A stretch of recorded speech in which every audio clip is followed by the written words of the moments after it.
آپ کو اپنی سنانے کی کوشش کرتا ہوں، سنائے چلا جا رہا ہوں، سنائے آپ کی سن ہی نہیں رہا ہوں، سامنے والے کو بولنے کا موقع نہیں دے رہا ہوں، اپنی سنائے جا رہا ہوں۔ تو یہ ساری چیزیں جو ہے نا، یہ معاشرت جو ہے نا، اس کا نام ہے۔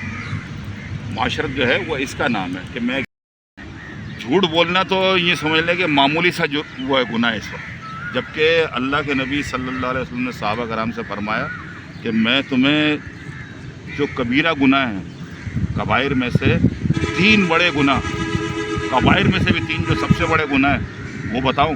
صحابہ کرام نے کہا اللہ کے نبی بتائیے۔ اللہ کے نبی صلی اللہ علیہ وسلم نے فرمایا سب سے پہلے الاشراک باللہ، اللہ کے ساتھ شرک کرنا، اللہ کے ذات میں، اس کی صفات میں، اس کے حقوق میں کسی کو شریک کرنا سب سے بڑا شرک۔ دوسرا حقوق الوالدین، والدین کی نافرمانی، معروف کاموں میں والدین کی نافرمانی۔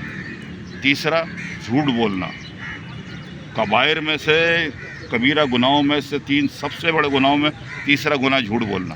اور آج کسی کو بھی جھوٹ بولنے کا بولا، دیکھا کیسی گولی دی اس کو، دیکھا کیسی ٹوپی دے دی، فخر سے بولتے ہیں بھائی ہم پن تو ماسٹر ہیں ایسی ٹوپیاں دینے میں۔ یہ حال ہے۔ تو معاشرت جو ہے نا، معاشرت الگ چیز ہے، عبادات الگ چیز ہے۔ میں جو سمجھاؤں نا، میں سمجھاؤں کہ دین جو ہے وہ معاشرت کا نام ہے، دین معاشرت کا نام ہے، اور اس معاملے میں غیر مسلم ہم سے بہت آگے ہیں معاشرت کے معاملے میں۔ جاپان میں بس یہ سمجھ لو کہ انہوں نے کلمہ نہیں پڑھا ہوا اور نماز روزہ نہیں کرتے ہیں، ورنہ ہم سے اچھے مسلمان ہیں۔ ہاں جی جی ہاں۔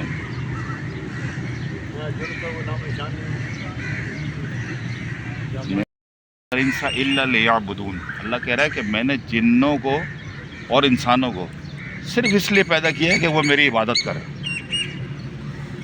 تو صحابہ کرام تو پریشان ہو گئے، انہوں نے کہا کہ اگر ہر وقت عبادت ہی کرتے رہیں گے، اللہ نے ہمیں صرف اپنی عبادت کے لیے ہی پیدا کیا ہے، تو آدمی کا کھانا پینا سونا یہ کس وقت ہوگا اگر ہر وقت عبادت ہی کرتے رہیں گے؟ تو بتایا یہ گیا کہ اگر اللہ کے بتائے ہوئے طریقے سے آپ کھانا کھاتے ہو تو وہ بھی عبادت ہے، اس کے بتائے ہوئے طریقے سے دوستوں میں بیٹھتے ہو تو وہ بھی عبادت ہے، اس کے بتائے ہوئے طریقے سے سوتے ہو تو وہ بھی عبادت ہے۔ عبادت سے مراد یہ ہے کہ زندگی کے سارے معاملات میں اللہ اور اس کے رسول کے احکامات کو فالو کرنا ہے، تو ساری زندگی عبادت ہے آپ کی۔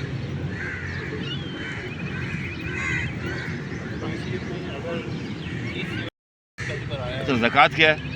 معاشرت، وہ ذاتی عبادت تو نہیں ہے نا، مطلب اس کا تعلق معاشرت سے ہی ہے نا، کہ امیر آدمی غریب آدمی کی مدد کر رہا ہے، تو یہ معاشرت ہی ہے۔